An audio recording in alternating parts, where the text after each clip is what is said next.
That's it. Okay, that's it. I think we are live right now. Yes, we are. So, all right, welcome back to another CryptoVagabonds update.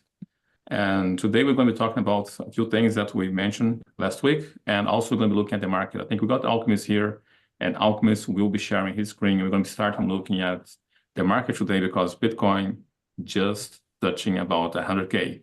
I think now the laser eyes make sense. Yes. So go for it, Alchemist. Let's see how far we are from 100K to. Yep. Okay, can you guys see my screen? Almost. Yes, we are on CoinMarketCap right now. Man, it has been a while since I don't see CoinMarketCap. I normally use CoinGecko.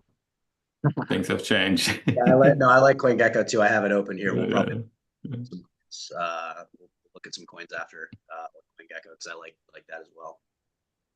So yeah, we got 3.3 trillion market cap for yeah, crazy. Like I think Boof, when me and you started talking, I think we were both saying we were talking in the clubhouse room yeah, guys, 1.5 trillion, get it under 1.5, great deals and stuff like that. I remember we've come quite the long way since then. So yes. 200 billion volume, BTC dominance 58, pretty much staying steady. It's been going around from 55 to 60, most of the time upper in the 58s to 60s. So dominance still strong. Gwei is actually low right now for ETH. Fear greed at 86. 86. Yeah, 86. so what I like most is 333. 3 trillions point 33. That is a nice number. Let's see how far we are from 100K. I think it's going down 997.6. Okay, still pretty strong. Wanting to touch I think 100K is the resistance, so the new resistance right now. Circulating supply, yes, 19.7 million BTC. Okay, Ethereum. Okay, we have 24 hours of things going red. Again, 333 Ethereum. Yeah. We keep seeing that number. Okay, what is that? What's going on there? I'm curious for BNB. I have a trade on BNB that I'm curious how it's going to pan out. Let's go to BNB. Almost there. I'm waiting for BNB 666 again.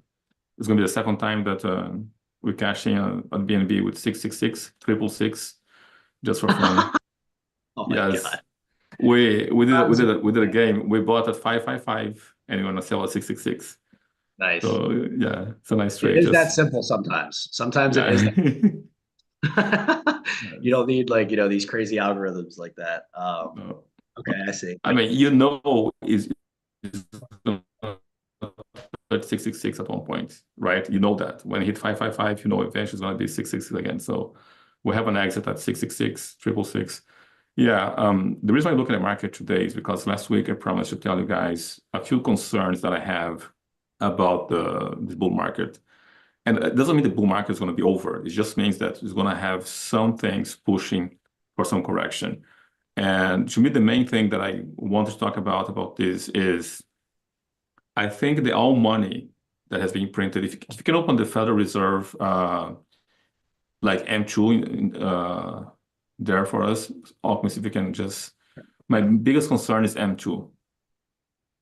And if you guys are following us, you know that Alchemist is more into the crypto space, all altcoins, meme coins. I'm looking at macro because to me, macro dictates everything because everything is measured on M2. Everything is measured on currency, the US dollar. So my main concern is the following. Let's see if I can see the graph there, and I'm going to be able to talk about this. So there you have it, right? So that's an incredible chart. Yes. Yes, it's a huge. So this is my concern. Okay, we enter 2020, and you guys can see from 2010, which is here, just after the crisis of 2008. This is the crisis. Okay. We have an enormous amount of increase. I mean, look at this, which was already big. There was supposed to be a crisis in 2016, 2017, saw some signs of the crisis. It didn't come. COVID didn't cause the crisis. COVID saved the crisis. And then we have this vertical cliff going up here, right? And you see that the Federal Reserve is trying to diminish the amount of currency in circulation, but you see the more they diminish, it's just a little bit and they have to try to print it again. So this is my concern. My concern is the following. I don't think that inflation is over. I don't think the Federal Reserve is diminishing the money supply at the right pace. From the moment, look, in the beginning was about 6 months of people saying inflation is transitory, right? Inflation began with issuance of money in 2020, beginning of 2020. That's where we had this cliff of money being issued. And at that time, I said, listen, we're going to have inflation. And everyone, no. And start to go to the supermarket. 6 months later, we start to see inflation. And for 6 months, for that period, all the central banks, UK, Federal Reserve, they were like, inflation is transitory. Here in Europe, the Central Bank of Europe is saying inflation is transitory. It took those central banks, especially the US, over 6 months to start printing money. I mean, to think of increasing the interest rates. And they were increasing at 25 basis points at a time, very gradual increase of the interest rates. It took them about a year from the time they start to issue money until they're like, okay, inflation not transitory, we need to do something about it. Now they're decreasing 50 basis points at a time. I don't think the correction in the increase of the rates has been enough to tame inflation. I think a few things have caused them to think, oh, we need to slow down on interest rates because otherwise things are going to crash. But I think there's still a lot of inflation that it is on its way. And now with China going down and a few other things, I think we're going to start to see inflation back on the first quarter, second quarter next year.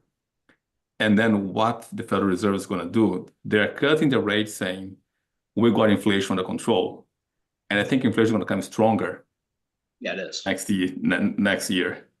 And then that is the moment where I'm going to be like really concerned about what's going to happen on the 2 first quarters of the next year, because they're going to have to do something about it because inflation is going to come back, especially in spring when everything opens, people going out on vacation, coming out of winter. I think then we're going to see a possible crash. That's my concern. That's my view. Yeah, it's possible. And when exactly it's going to happen, we're not sure. I don't know. That's for sure. I definitely don't know when it's going to happen. But yeah, guys, me and Boof basically were talking about this like last July. And guys, get in the academy. Get in the academy. We've been talking about this for the past like 6 months. We were saying that if the Fed doesn't cut rates by July, they're essentially cutting them too late.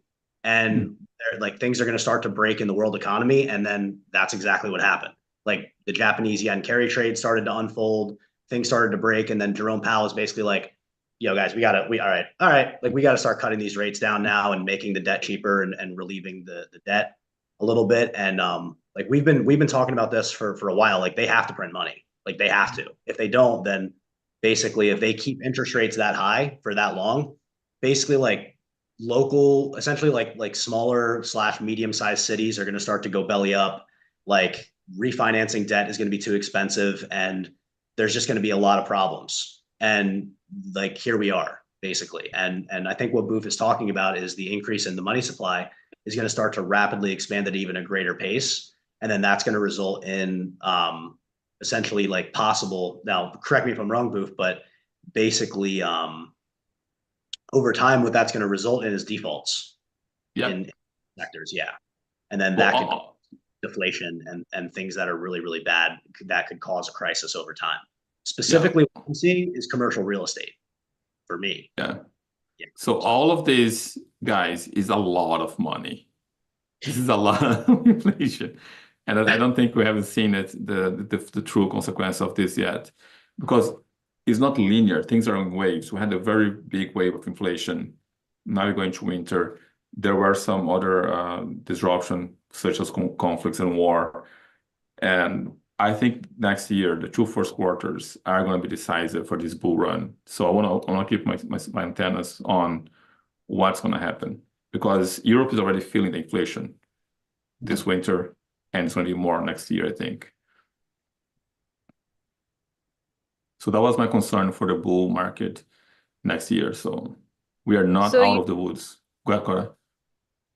Yeah, no, I was just wondering, like, what do you mean by defaults? Like just real estate or businesses or all of it? They're not going to be able to pay it. They're not going to be able to pay their debt. Credit card debt, car loans, because as inflation goes higher, that eventually rolls down to the average person, and then like even people who are locked into like a mortgage, like people who are like, oh, there's like people are locked into a 2% mortgage rate or like a fixed mortgage rate for a long time. Yeah, that's true, but that's only assuming that the prices of everything else don't go up and people don't lose their jobs or their financial conditions don't change. So Yeah. like let's say like unemployment rises because companies are getting squeezed by inflation, costs of everything are going up, they have to lay off people. All those people who are like they have debt, now the cost of everything, not only just the mortgage rate, but like let's say electricity goes up, let's say groceries go up, all their other expenses go up.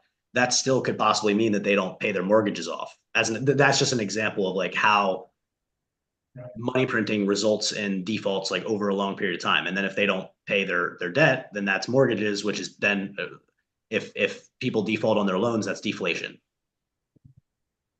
Because the economy is pretty heated. Like they try to increase interest rates, trying to slow the economy, and they couldn't slow the economy. You have not seen sign of this slowing the economy.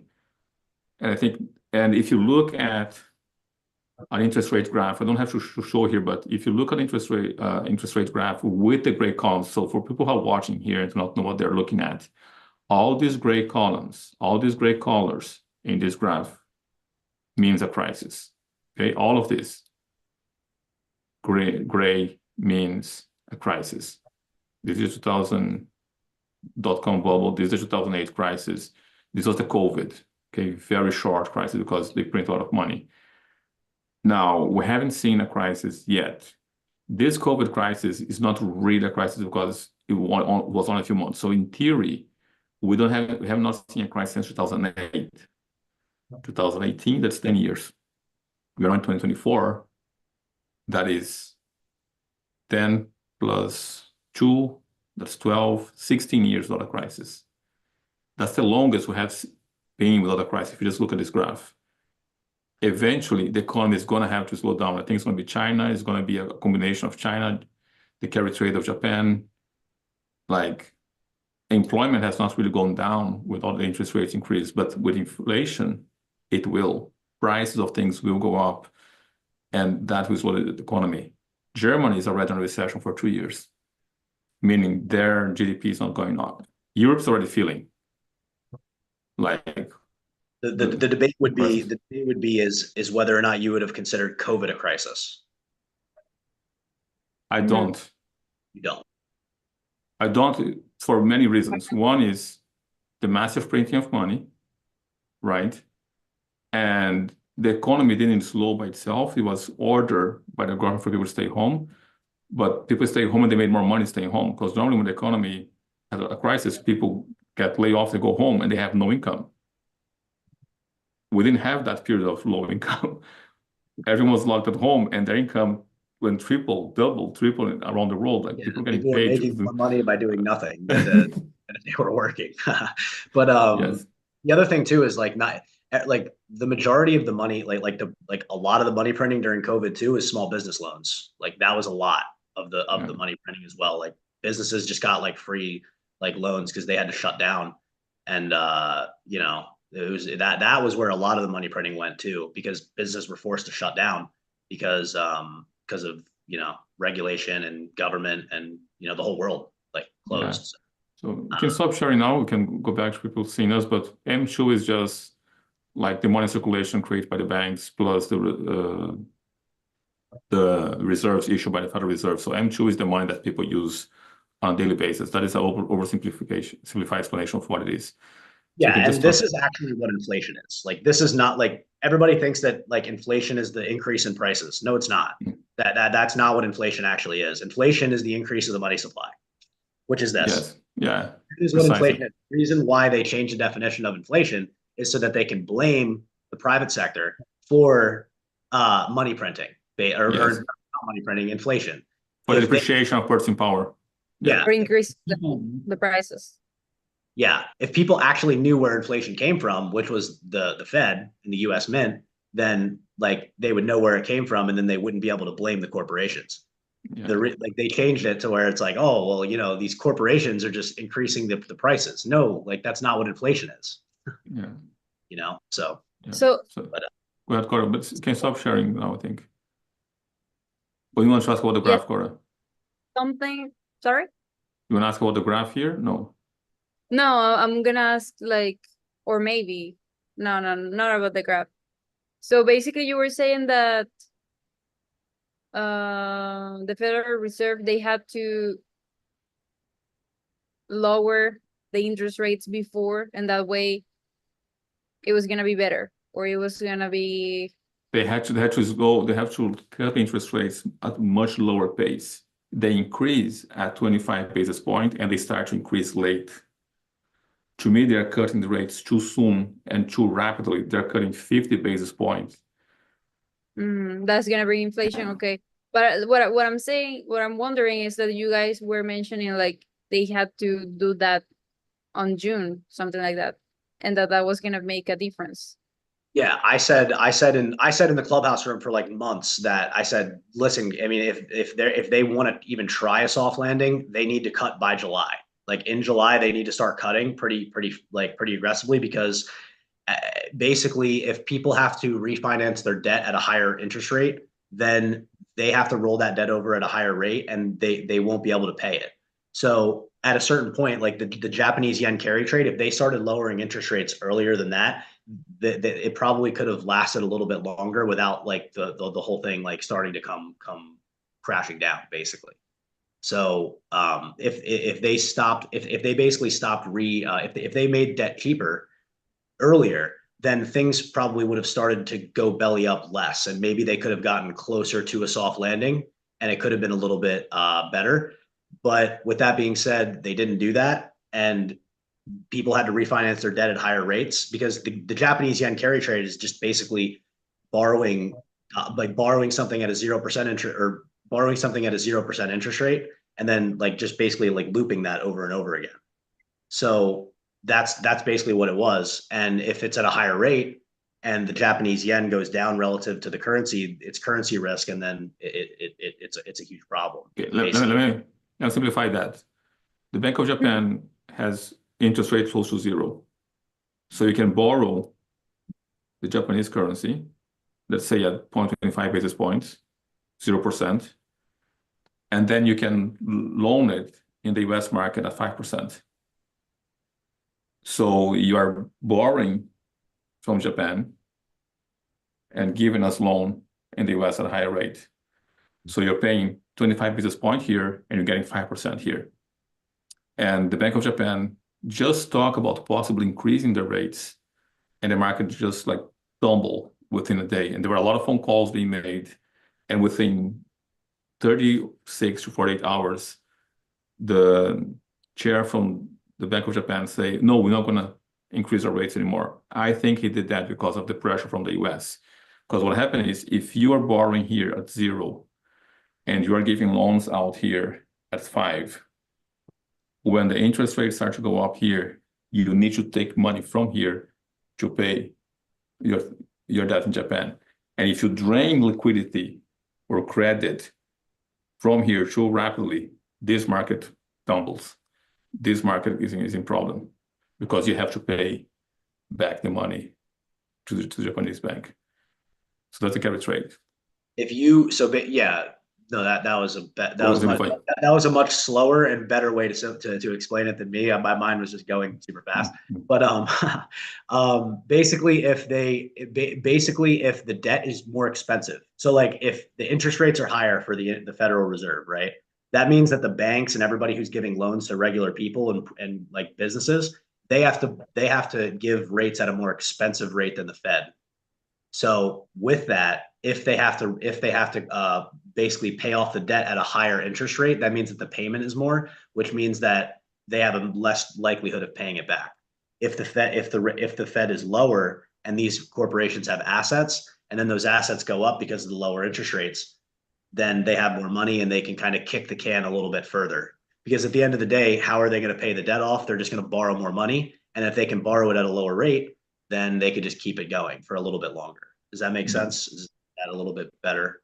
Yeah. So basically, I do agree with Booth. I don't think it's going to happen as soon as he thinks. I think it's going to be like 2026. It'll probably, like, if I were to try to time it, I don't feel too confident about timing that. But if I were to time it, it would probably be 2026. Oh, I'm not timing the actions of the Fed. I'm saying that on the first quarters, we're going to see sign of inflation come back again, especially when spring will break. Okay. What they're going to do, I don't know. But signs that the inflation is back is going to come, no doubt, on the first semesters of next year. Go ahead, Clara. No, I was gonna say that I'm following, and also that if we still need the screen I don't think share. we need the graph. Yeah, you can stop sharing. Okay. Unless you want to show something here specific. No, yeah, I was just basically, while we were talking about this, I was this is pretty extreme greed here. Can you guys see the screen? Yes. Yeah. Yes.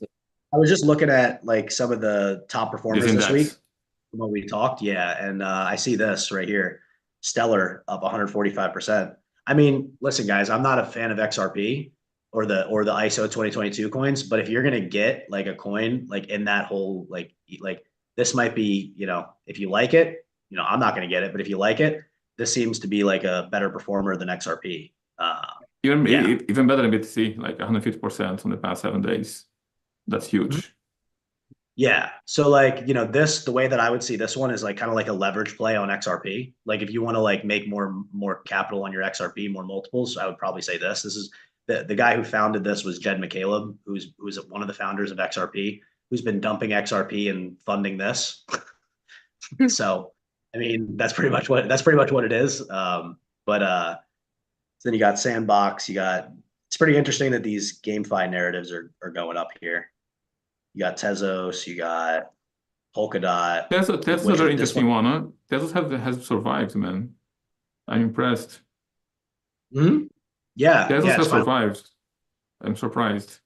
That one was around in like 20, like when you were like first getting into altcoins, like 2018, and that one's been around for a while. Yeah, but I think it boomed a lot on the NFT narrative on 2020, 2021. That's when I saw Tezos really rally and go up. Yeah. You got Cosmos. Yeah. So like altcoins looks like they're starting to pick up there's Phantom right there, 35%. Guys, get in the academy.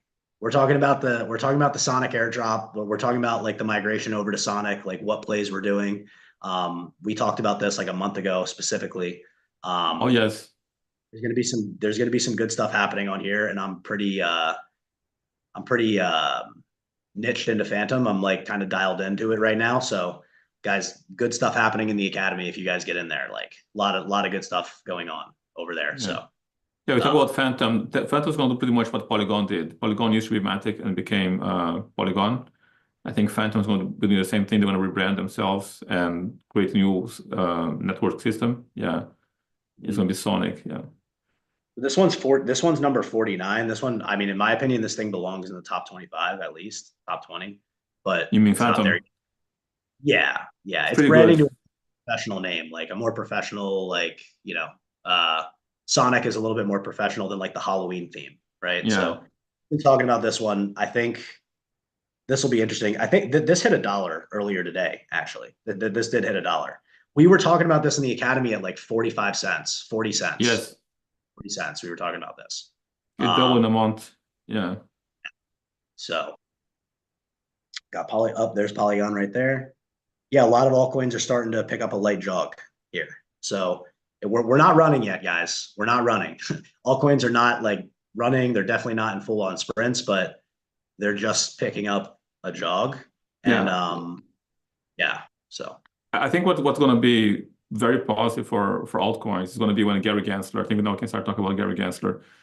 When Gensler leaves his position on the SEC, I think a lot of those coins are going to go up. And I think a lot of those coins are going to start to get listed on Coinbase because I think there's going to be less regulation and less restriction for the American market. So I think if we can figure out which coins or which altcoins will be listed on Coinbase, we maybe be able to figure which ones are going to be the one rallying as soon as Gary Gensler step down.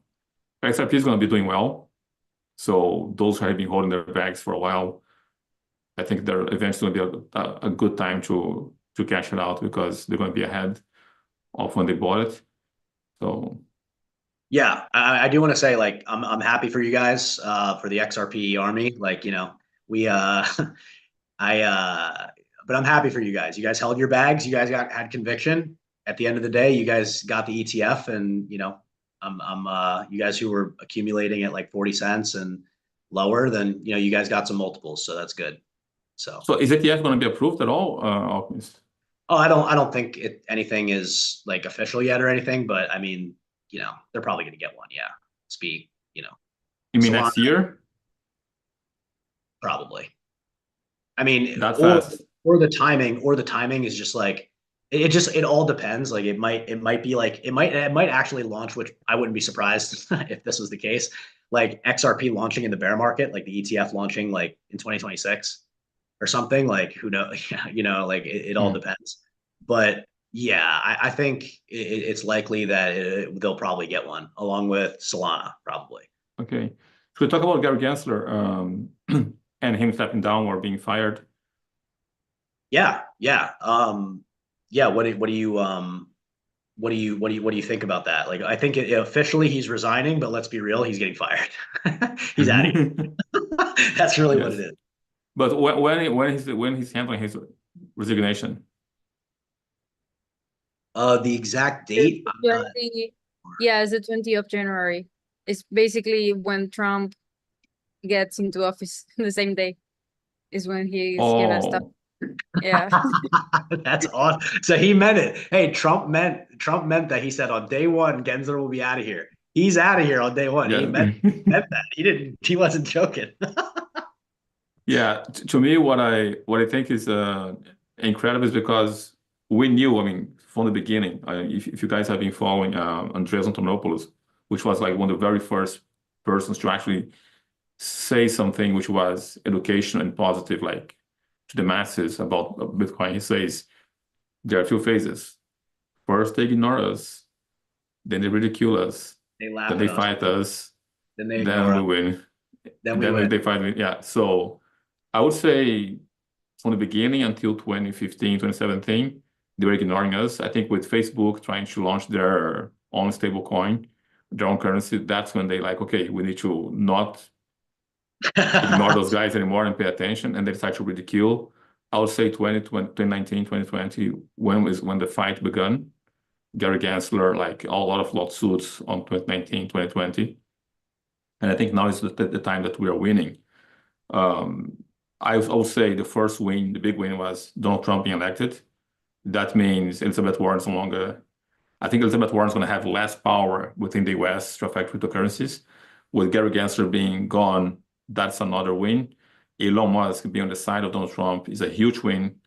The vice president owning Bitcoin himself, having some Satoshi himself, is another win. So I think if crypto wins, not if, but when crypto wins on the US market, that's going to be very bullish for cryptocurrencies.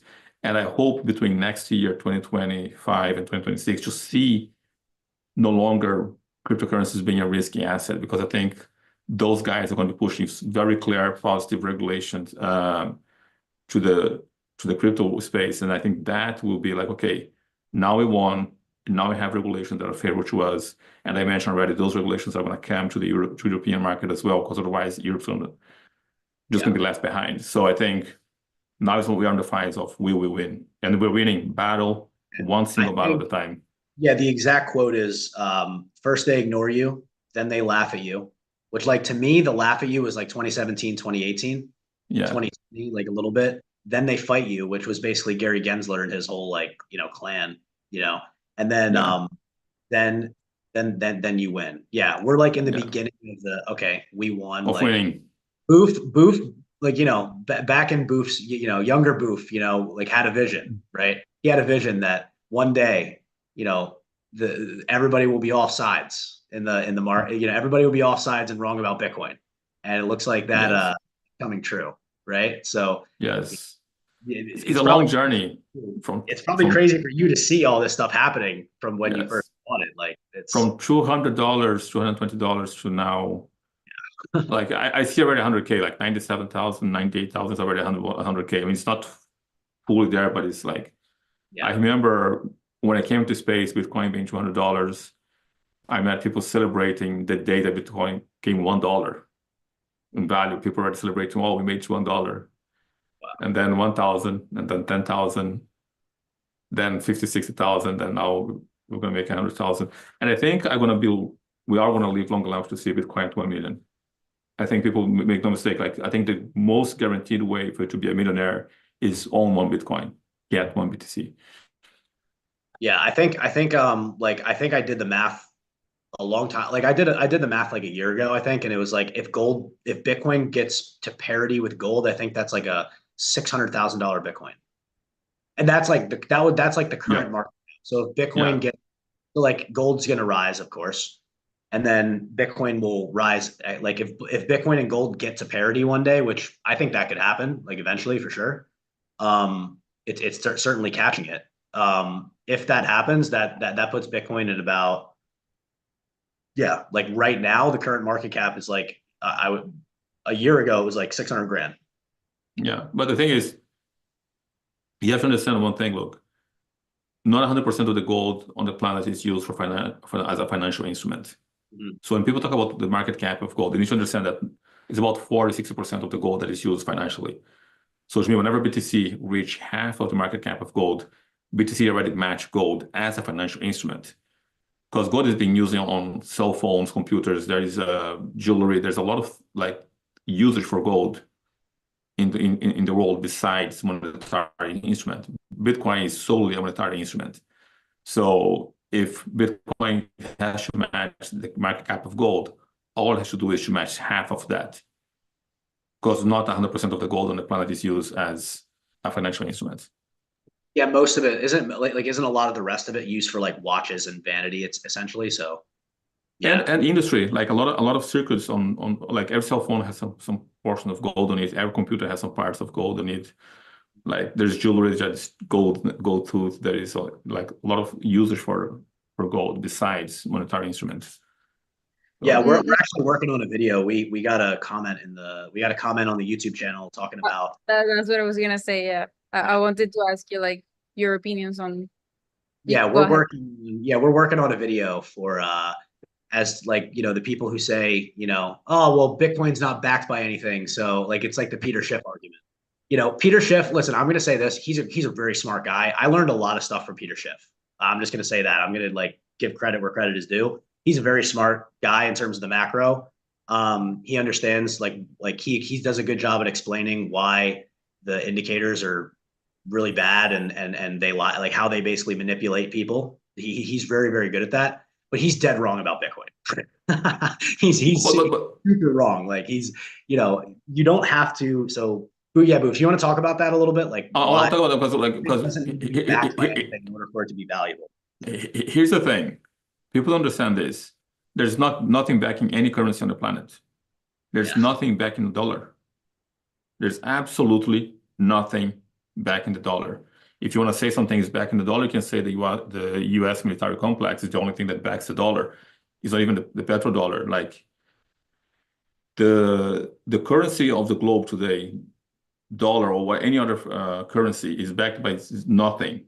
For the first time in history, with the US dollar being raised, with the, I'll say when 1971, when Nixon depegged the dollar from gold, on that day, I call is a moment in history where John Law has been revived. For those who do not know who John Law is, John Law was the first major experiment of government issuing currency backed by nothing at a time where every currency was backed by precious metal. That was in France. And he broke France. By the way, the whole thing of the guillotine and the end of the kingdom in France, the end of royal families, was triggered by John Law almost a century earlier. He caused a crisis to France that was no way to repair, and that end monarchy. People see what happened with the end of monarchy. They don't see what happened prior to that. So that's one thing we need to understand. Nothing backs the US dollar. Now, besides that, we have evidence that those who run the ledger for the SWIFT system, they are manipulating, they are sanctioning, they are freezing. Where is the value of BTC? Here's the value of BTC. No one can freeze. Here's what's being backed by. What backs Bitcoin is the certainty that no one can freeze your transaction. No one can block your transaction. No one can freeze your assets. No one can put a limit on how much you transact. Bitcoin is the first form of democratic money after government took money from us. If a beggar or a kid on the Islamic ninjas make a transaction, or Mike Sabers make a transaction, Bitcoin doesn't care. Is true equality of treatment across the board. If you have $1 billion in Bitcoin or $10 in your single transactions, the network doesn't care. So the value of BTC is there on that guarantee that no one can stop a transaction, no one will freeze a transaction, and another great value that, because the only value there is on the planet is trust. You can look on the US dollar. In God we trust. What gives value to anything in the globe is trust. We trust and we know for certainty that Bitcoin is not manipulated by anyone. No one can freeze your account. No one can do nothing. Unless they have a private keys. Another guarantee of BTC, which is superior to gold. Gold has been the invitation of violence for about 5,000 to 7,000 years. You want to receive violence? Have gold. Europe has been in a stage of war until the World War II, and it only paused because of NATO and because most of the gold went to the US. People here in Europe, the leaders of the countries in Europe, were sending their gold to the US to prevent war here because they were being invaded for the sake of gold. Bitcoin is the first monetary form that does not invite violence. Doesn't matter how much violence, how much nuclear power you got, you cannot freeze somebody's account, you cannot confiscate their account, you cannot remove their assets from them. Now, that is what backs Bitcoin, that trust.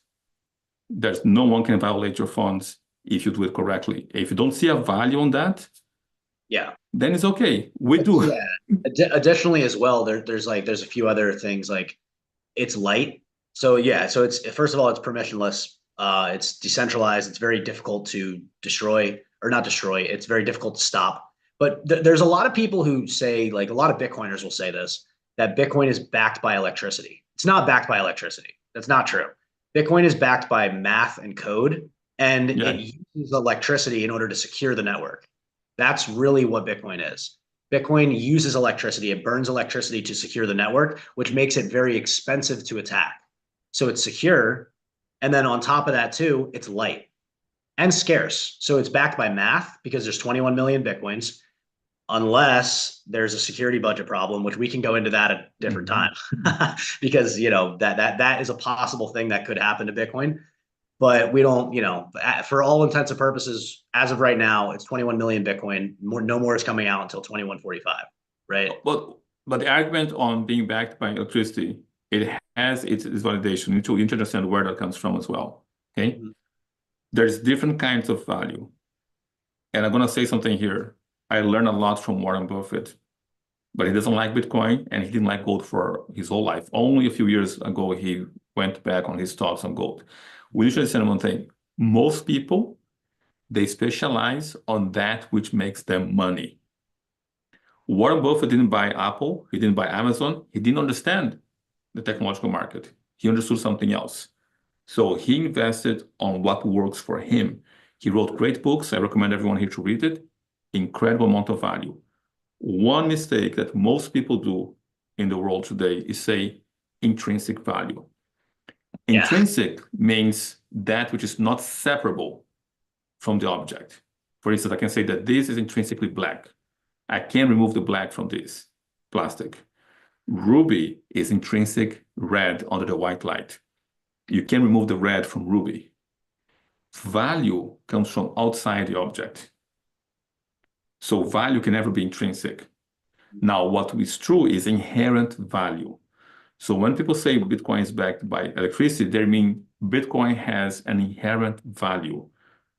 A miner cannot sell Bitcoin at loss. So if you calculate the investment on the on ASICs microchip, on the infrastructure, on the electricity, if you put all of that on a pencil, and you come to a calculation, one time I calculated Bitcoin was 30K, and the inherent value, the inherent cost of BTC was around 18 to 20K to mine, depending on who is the miner. I say Bitcoin can come low, but it's very difficult to come below 18 because if miners sell their Bitcoin lower than 18, they are not able to pay their bills. So Bitcoin's value is in a way backed by electricity or the cost of producing. When people say Bitcoin is backed by electricity, it means there is a cost to producing Bitcoin. Fiat currency, the Federal Reserve goes on the computer and they strokes and they press 0000 and they click enter, and that's the cost of creating currency. Yeah. But Bitcoin doesn't work like that. There's an inherent value to BTC, which in a way backs its value to be no lower than that. Otherwise, miners are going to be selling the BTC at loss. Yeah, I'm a little. I definitely get what you're saying. I understand. It doesn't like because Bitcoin burns electricity. I don't know if that's what I don't know if that's why people think it's good to use. You know what I mean? Like what I think the reason why people like Bitcoin is because of, like you said, the permissionlessness of it and the fact that it's scarce versus the government currencies. And then on top of that, as opposed to gold or something else that's scarce, it's light. So if me and you, for example, wanted to transact, I mean, we wanted to use, we were Peter Schiffs. We were Peter Schiffs and we wanted to use gold, right? I'd have to send you an airplane full of gold, as an example, across the and world. Pray for no one to hijack or to take over power. Exactly. It's expensive, it's inefficient compared to the same asset that's to me, Bitcoin is backed by just math and code and security. And then I guess the miners and the electricity have something to do with that. That's what I mean when I say that's, but I do understand what you're saying though too, is that to a certain degree, how expensive it is to mine the Bitcoin is kind of correlated to the dollar value of it. Yes. But that's an interesting conversation about. Yeah. But the point is, you guys, is that something doesn't need to be backed by a physical thing in order for it to be useful and valuable to people. Right? That's not, it just doesn't. If it's useful to people and people want to use it, then people are going to use it and it's going to have value because humans decide the value of things. The key is utility and scarcity. Oxygen is incredibly useful. We cannot survive without it, but it's plentiful, right? Nitrogen, we need it. 80% of our atmosphere is nitrogen, approximately. So no one pays much for air because it's available. It's useful, it's vital for our life, but it's not scarce. It's only when things become scarce, and if the utility is high and the availability is low, value is going to go up. Supply demand, yeah. I think it comes to probably the fact that people just don't understand it at some degree. They don't understand that something that is digital can have that amount of value and even more than gold or whatever other things that we know. I think this in the end is pretty much. But you know why is that? Because most people are not investors. I do not know anyone who owns and has in their hand the S&P 500. I do not know anyone who holds Apple shares on their hands. Yeah, that's right. Nobody. That's because nobody. I don't know anyone who holds Tesla shares. I have my Tesla shares here on my safe. Yeah, no. When you own your stocks, people traditional people will make the argument oh, well, we do own our stock. No, you don't. You don't own the actual stock. You own a receipt of your stock that is controlled by the broker. You don't actually own the stock. Another way to show this is ETF. Why there is an outflow of money from gold ETFs now is because the US abused their power, and people who have gold ETFs also know that the US controls the ETF market because nobody holds the ETF on their hands. It's all digital. And they're let me get the real gold because real gold I can control. ETFs controlled by the government. It's kind of a good way to put it is I do understand sort of Boof is a very just so you guys know, Boof is a very open-minded and innovatively thinking person.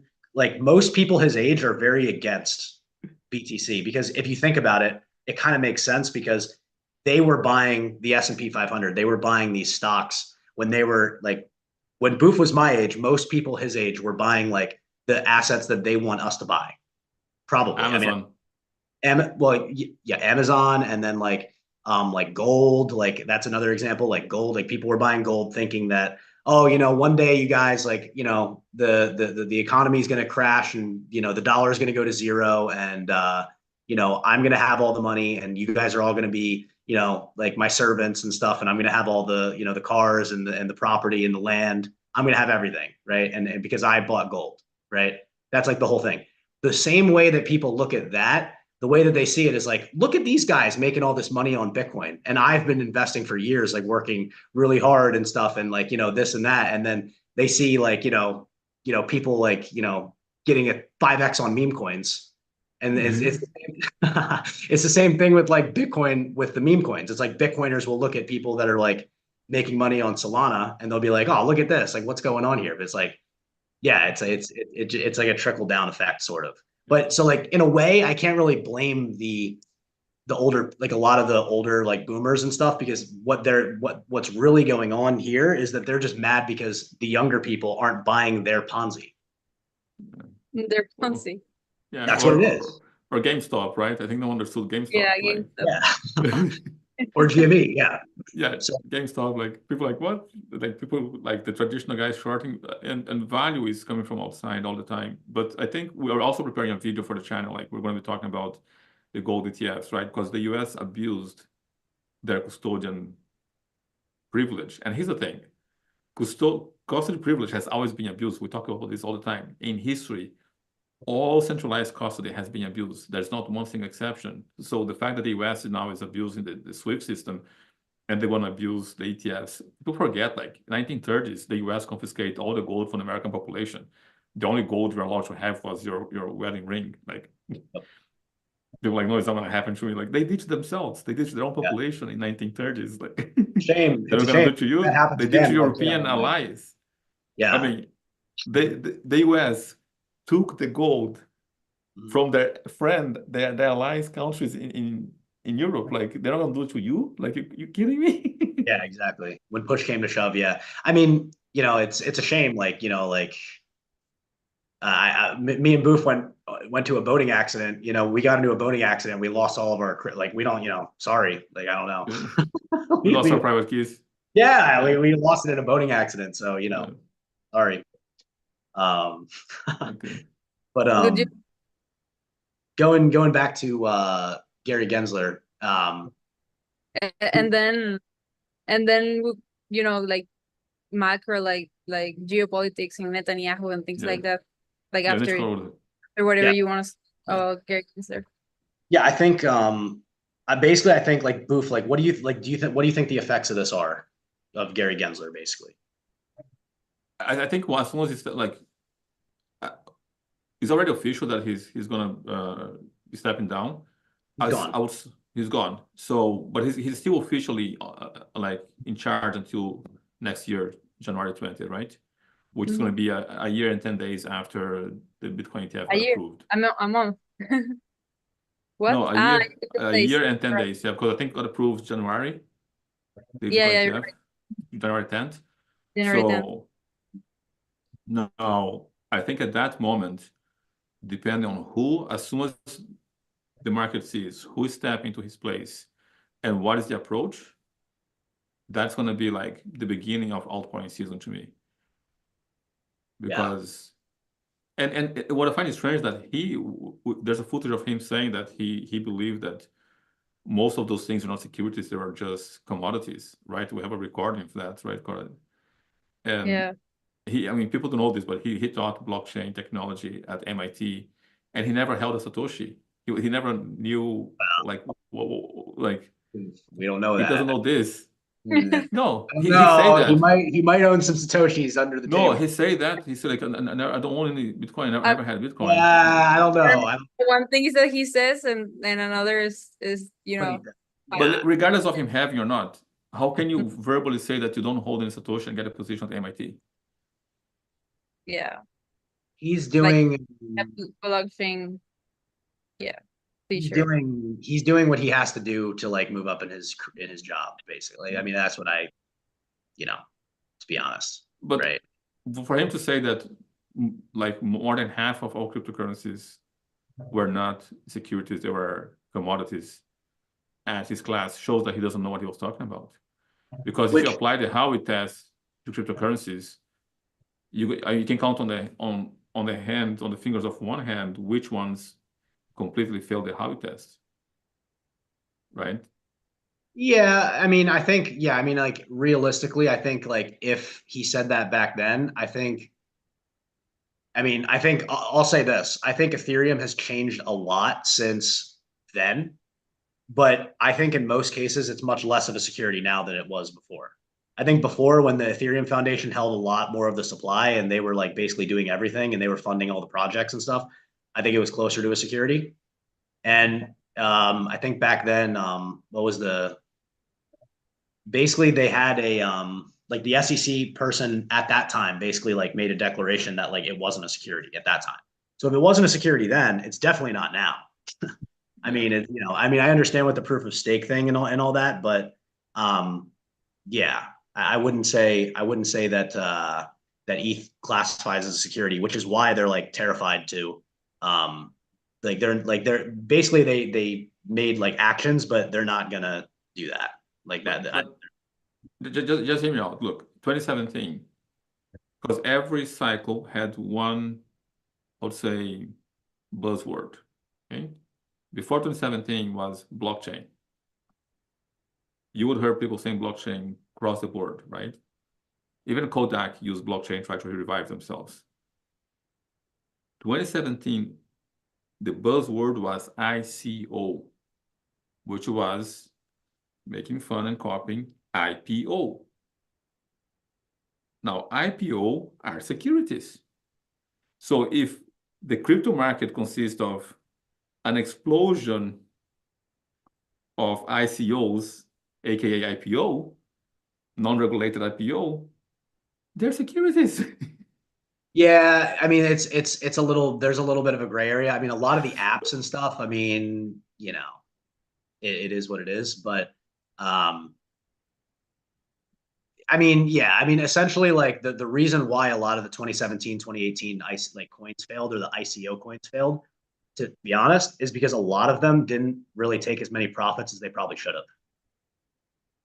Yeah, they didn't sell their coin enough, and then they failed after because the market went down and people sold. So basically, like the big learning lesson of 2017, 2018 for a lot of altcoins was as the space progressed was basically at some point when your coin gets pretty expensive and you're in profit, like if the team and the founders are to survive, they have to kind of break the back of their coin in the short term in order to be able to make the moves necessary in order to innovate for the like in order to build the technology out and stuff that they want to do. So it is a little bit because like you also have to keep in mind too, like Booth, like Bitcoin was more centralized than it was. Like when you first bought Bitcoin, it was more centralized than it is now. Way more, not even close, right? Like centrally owned and stuff. Yeah. So it's an interesting thing, but yeah, there are a lot of there are a lot of like foundations that are operating as companies behind the scenes probably, but yeah. Mhm. So let's go to Netanyahu now. I think we answered that, Cora. The Yeah, like Netanyahu and your opinion on this situation and if it affects somehow, the crypto space. Yeah, so I'm surprised. I think so. Can you share market cap page again, Alchemist or CoinGecko? Yeah, I can do that. Yeah, so my opinion is the following, and it's going to be a bit like controversial. I think every country has the right, I think it's a God-given right to defend themselves. I think every man has the responsibility to defend himself and his family. Every human being has the responsibility to defend themselves. But I think there's a difference between defending yourself and crossing certain lines, right? So for instance, if you look at the coin market cap. You can see now Bitcoin is 97. You see some red there. But it's important to understand that Bitcoin is not being affected yet by the geopolitical events. It's because Mike Saylor is getting a lot of money from third parties to buy Bitcoin for them. So like there's a massive buying pressure right now on Bitcoin. Of course, when Bitcoin rises, everything else rises with it. I don't know if you want to share the link that you sent to me, but if you have that with Alchemist. Now, Netanyahu and in Israel, and before I say any further, let me get something very clear here. Besides, every country and every human being have the right to defend themselves. I think it's a God-given right, self-defense. Now, I heard a very wise expression as I dig into this situation with Gaza, Israel, Syria. And here's the thing. I heard this from a person who is born in Israel, and he has family members who are Palestinians. He's born a Palestinian. He's now like in very friendly terms with the Israeli authorities. He used to be against. He was part of Hamas, and he said this. He said the following. He said, "Listen, is one of the oldest conflicts on earth. Okay, is the situation on the Middle East." And say the problem with this conflict is the following. Say I was born here as a member of Hamas. Today, I'm still a Muslim, and I'm in good terms. He works as part of the defense for Israeli forces. He today tries to defend Israeli forces against Hamas. And he says the problem is people come here, they are not from here, they don't understand what happens here, but they come here with engineer mind. This conflict is a problem, let's bring a solution. He says, I don't know the solution. I have been part of Hamas, today I'm on the side of Israel, and I don't know what's the solution. I'm still trying to understand the conflict. There will be no solution unless everyone comes here, not with the goal of a solution, but with the goal of understanding the conflict. And I agree with him completely. It's a very complex conflict. And I am nothing there. I'm not anywhere near those guys' knowledge. And I agree, it's a very complex conflict. Now, my view is the following. I think we need Israel. I think the West needs Israel. The world needs Israel to be there.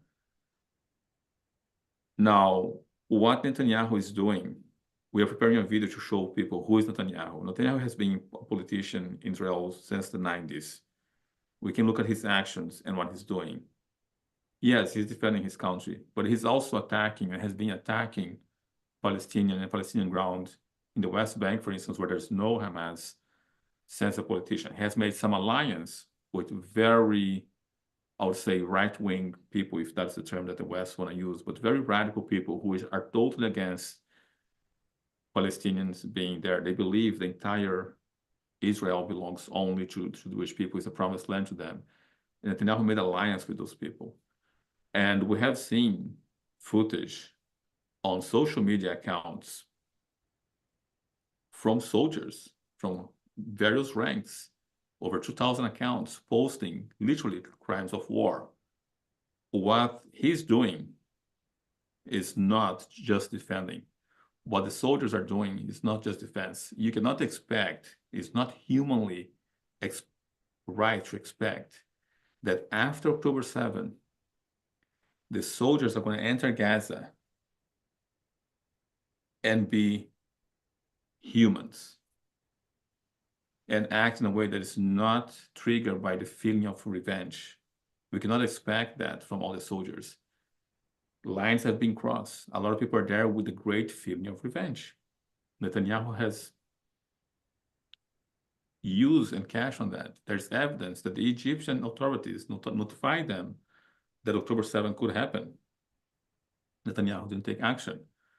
To what point he's involved in cashing in on this situation, benefiting from this situation, I do not know. What I do know is that this conflict may trigger, geopolitically speaking, into a bigger conflict. And the more conflict we have, the less bullish market we're going to have, because things are going to go out of control. There's an island, if you guys can pull the map of Iran. I think it's the last thing I want to say about this, because we're running out of time. Can you pull the map of Iran for me, Alchemist?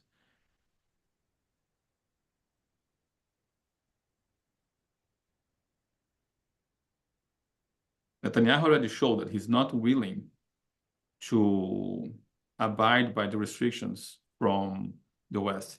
There's an island around here on this area. It's a very tiny island where it's below the T of Kuwait there on Google Maps. You can go Google Maps if you want. There's one tiny island. I want to show you on here. There's a tiny island in this region. I have a eraser instead of the pencil. There's a tiny island around this area here. Try to see a tiny island if you zoom in. You said? Yeah, zoom in. There's an island there.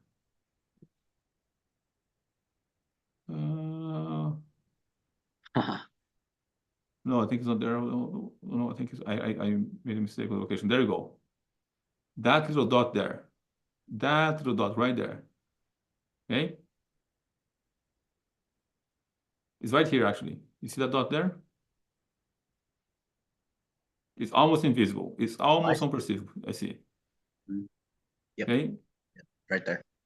So that little island, believe it or not, if you look at the map of Iran, it is a fortress, natural fortress of rocks and mountains, impenetrable. No one can penetrate Iran. That's why it's difficult to attack. But also means it's difficult for anything to get out of Iran. I think about 80 to 90% of all petrol from Iran needs this island to get out to the world. Right? Now, all Israel has to do is to attack that island. And you're going to see a huge problem in the world. Now, go south of there. And you're going to see another here, the Strait of Hormuz, okay? 30% of the petrol of the planet goes through this strait right here. Needs to pass through here. When Israel attacks the island that Iran needs for the oil, guess what's going to happen? They're going to block this. They're going to use their proxies, terrorists, to block this. When this happens, 30% of the petrol on the planet, 30% of the supply of petrol gets into trouble. Make no mistake, Netanyahu will do that. He already showed no interest in abiding by the request from Biden. He already said, we need to defend ourselves, we don't need. And we have now entered a stage where France, I think France and Germany, or France and other country here in Europe, they are no longer 100% supporting Israel. So when that happens, I see the world entering into turmoil, possible conflict, and at that point, I'll be curious what the market is going to do. In turmoil, the market, money, will let go of risky assets and stay with something else that they trust more. So I think that's the one thing that may happen that will affect the crypto space. We need peace in order for trust to prevail and prosperity to occur. When that's not there, we may have problems. So basically essentially you're saying like this is something to pay attention to as something that could possibly escalate and lead to like the top, basically. Yeah. It like eventually. Yeah. Okay. I'm not saying it's going to be permanent, but we'll be definitely providing us with some buying opportunities. I think there will be some correction when those things happen. Interesting. So, yeah. And then, but like then the result of that would be eventually probably money printing, right? Yeah, but where the money going to go, right? Like, for instance, if you go with S&P 500, now that they are, like, for instance, when the conflicts occur, is the military complex companies that keep pushing the S&P 500, right? You have the Fantastic Seven. I don't know if you heard about those. or the Yeah, wonderful seven. the Mag 7. Yeah, the Mag 7. Mag 7, yeah. The Mag 7 was the 7 companies that push the S&P 500. When those Mag 7 are down, guess who is pulling the S&P 500? Boeing and the industrial complex companies, right? Because the government is printing money to ammunition. So yes, Apple shares and the Mag 7 are going to go down. Yeah. But Boeing and all the other companies from the industrial complex, from the military industrial complex, will go up. So you can't really go wrong on S&P 500. So Warren Buffett has a point where he say after he's no longer here, or after he checks out, his wife and his family can only invest on S&P 500. So yeah, it'll be interesting to see like how as people start to understand Bitcoin more, and as it starts to get embraced more, is as that stuff gets understood more. And like BlackRock has already said, like, yeah, like Bitcoin's a little bit of a misunderstood asset, which like, I'm not going to lie. They're like, say what you want about their ETFs and stuff. Like they're right about that. yeah, You know, they're right that like people misunderstand what Bitcoin is. And like, basically, you know, like people see it as a risk on asset, but it's really actually not. You know, like I will give them credit. Like they do actually have that on point. Like they do like have a pretty good perspective on Bitcoin. Because I don't think you can stop sharing now, Mr. Thing. You can, okay. Okay. Thank you. Yeah, of course. So I just think that over time it'll be interesting to see how Bitcoin and like the crypto market reacts to, you know, basically how the crypto market reacts to like turmoil, you know, like war and stuff. Like, because I think over time, I think we're going to see that like people will probably flock to Bitcoin in times like that. It will. I think Bitcoin is going to be not the money for the people, but the reserve currency for the world. Like, if I am a president of any country, I would not use SWIFT system. I will not use any centralized ledger. I would use Bitcoin for my transactions. I think some countries are seeing that. I think it's going to be a matter of time before Milei sees that. I think China and Russia already sees that. El Salvador already definitely sees that. I think Saudi Arabia is going to start to see that as well. That there is this secure, because everything you need in terms of a secure ledger to transact internationally, Bitcoin offers, and that's another thing that I think backs the value of BTC. It's going to be a matter of time before sovereign countries start to see, wait a minute, we don't need a SWIFT system. We don't need to trust each other. There's this thing here that makes me have no fear that you're going to abuse your privilege. Yeah. I don't think that there's any government currency that will defeat the dollar. I don't think it will ever happen. But I do think that if there is going to be something that does, it'll be like a neutral money, like Bitcoin. Yeah. Yeah. But Bitcoin is a bad currency for the people, though. Yeah. No, it's not. No. Yeah, you're right about that. It's not for everybody stuff, No. but yeah. But today, Alchemist, you have to see, look, central banks hold gold. Their medium of exchange and unit of account is the US dollar. But they are also increasing their reserves on gold. So gold is a reserve currency. There's a difference between like transacting medium of exchange currency, but gold is a reserve currency. Countries are accumulating more gold because they don't want countries manipulating. What I think they are lacking to see is that all that gold is going to bring violence to them. Gold is a guaranteed invitation for violence to be coming to you. It's definitely possible. Yeah.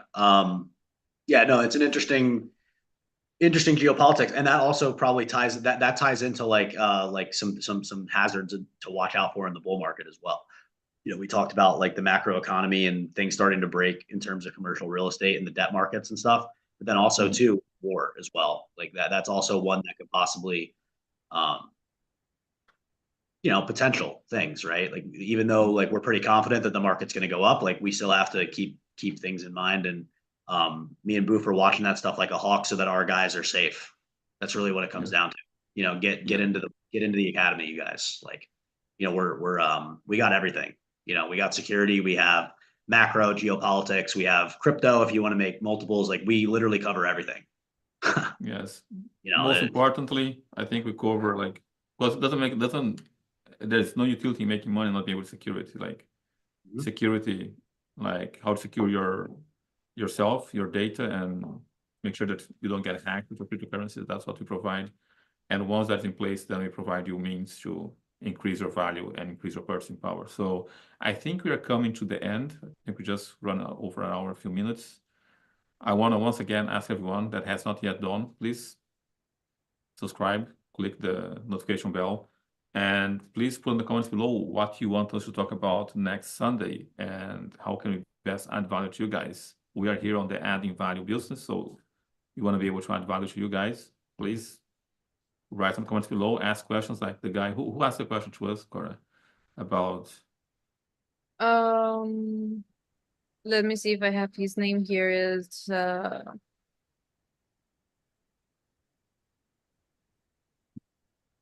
it was in the video of 1 second.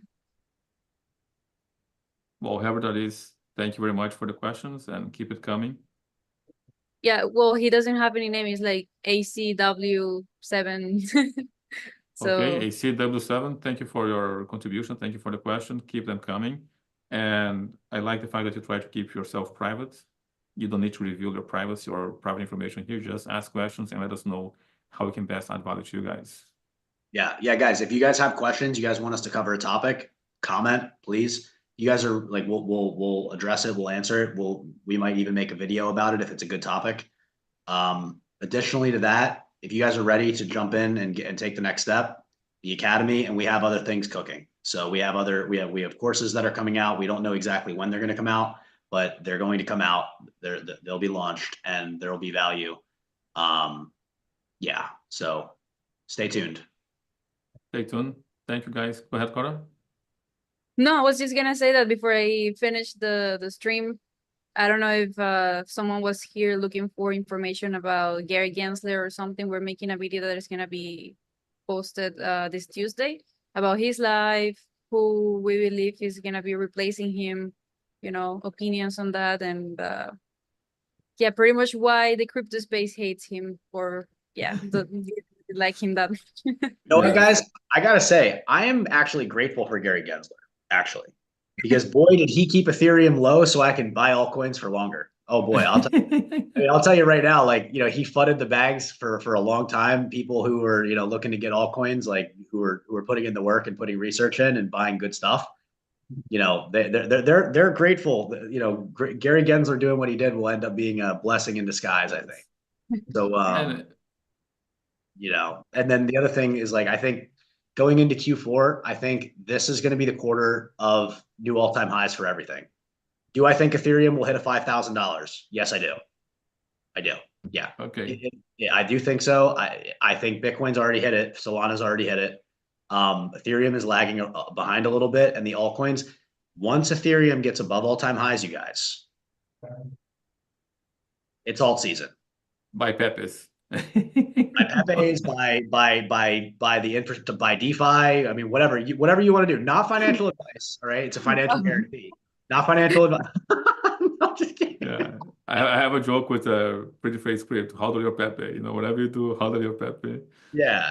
I think. Hey, listen. I think. But I think in Q1, I think alt season is underway. I mean, if people think we're in alt season now, boy, you just wait. But we made a question like on the Clubhouse group, like only myself and another person did not have meme coins. Everybody else had meme coins. So say whatever you will. People buy meme coins. Like I was actually thinking about, like, we're a little bit over time, but I was actually gonna like review a few meme coins and be like, these are pretty cool. I think these are pretty cool, and then we can like track the progress each week of the memes. Let's do next Sunday. Let's do next. Yeah, I think I have a few that I think are pretty cool memes. So I think get your wallets out, guys, for next Sunday. Altman is gonna give you suggestions on meme coins. in the Academy, you guys. Get in the Academy. Get in. Like, Appreciate I'm just saying, guys. like, you guys get consultations. You guys get consultations for free, basically in the Academy. Essentially, like, you're one of our guys. Like, we're gonna take care of you, and like, it's like we over deliver. Like, Boof knows personally, like, in terms of the crypto market, like, the guys are taken care of and stuff. So yes, we do take care of our group. Yeah. Well, appreciate you guys. See you next Sunday. Get your wallets out because next Sunday, we're gonna be buying some meme coins. Maybe I'll venture. I'll buy some myself. Okay, that'd be fun. I'll buy some peppers. All right. That definitely will be fun to see you buy. I'll buy it just for fun. Never Just thought for it fun, would. I'll buy You it. never thought it would. You never thought it would happen. Booth buying meme coins. It's I'll buy 1 million peppers. Cora has conviction. Cora has conviction. Look what happened to Cora. Yes. You double your money in a weekend, Cora, with Yeah, peppers. with Yeah. Pepe. Yeah. Thank you, guys. He's treating you Appreciate you well. all. Thank you. Bye.